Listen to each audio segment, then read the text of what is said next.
It was originally a piece for theatre that was commissioned by the Bush Theatre in West London, which is one of the most important theatres for new writing in Britain. And actually, I think because of the nature of British theatre and the particular role of new plays in Britain, one of the most important theatres for new writing in the world, from extension from that. And in the spring and summer of 2008, when the rainfall in London was unpredictably poor, quite a high level of rainfall, the theatre flooded. It's just a little room above a pub in Shepherd's Bush, and it was drenched by this torrential rain, and they had to take the lighting rig out and they had to take the seats out. And there was a new artistic director at the time. It was a woman called Josie Rourke, and because she just started, rather than going dark, which would have felt like which means closing the theatre, rather than closing the theatre, which would have felt like a very defeatist attitude for somebody just starting off their tenure as artistic director, she decided to commission a whole series of short plays that could be produced in a theatre with no lighting and where the seats were just kind of like normal seats.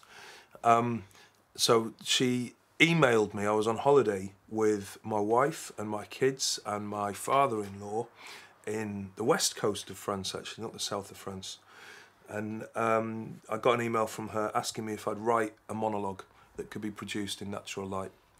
And partly because I love the bush, and partly because I quite like the challenge of writing for specific circumstances, I got actually quite excited by the idea and decided that I'd have a go at it. And having agreed to do that, I was left in a position, and this was in the middle of August 2008, to decide what on earth I was going to write.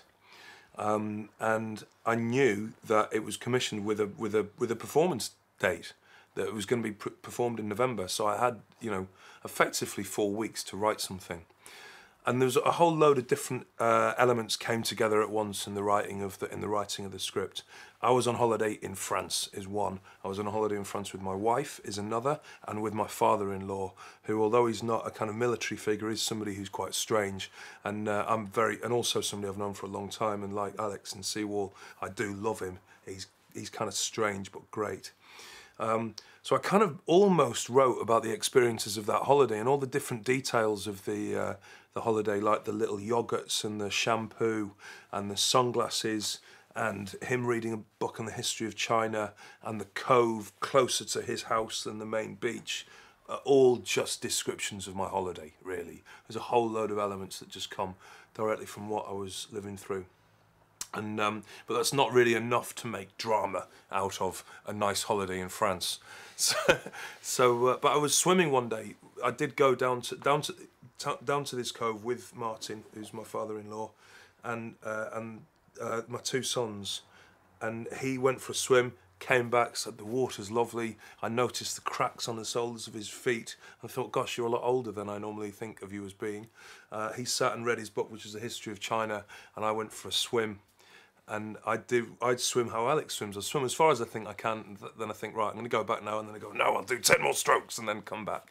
And I was doing that, and I did, and I turned around, I could see the curve of the bay, and I could see all those things that Alex describes. I could see my kids playing behind him, and he wasn't really paying any attention to them. And I just thought, what if one of them fell?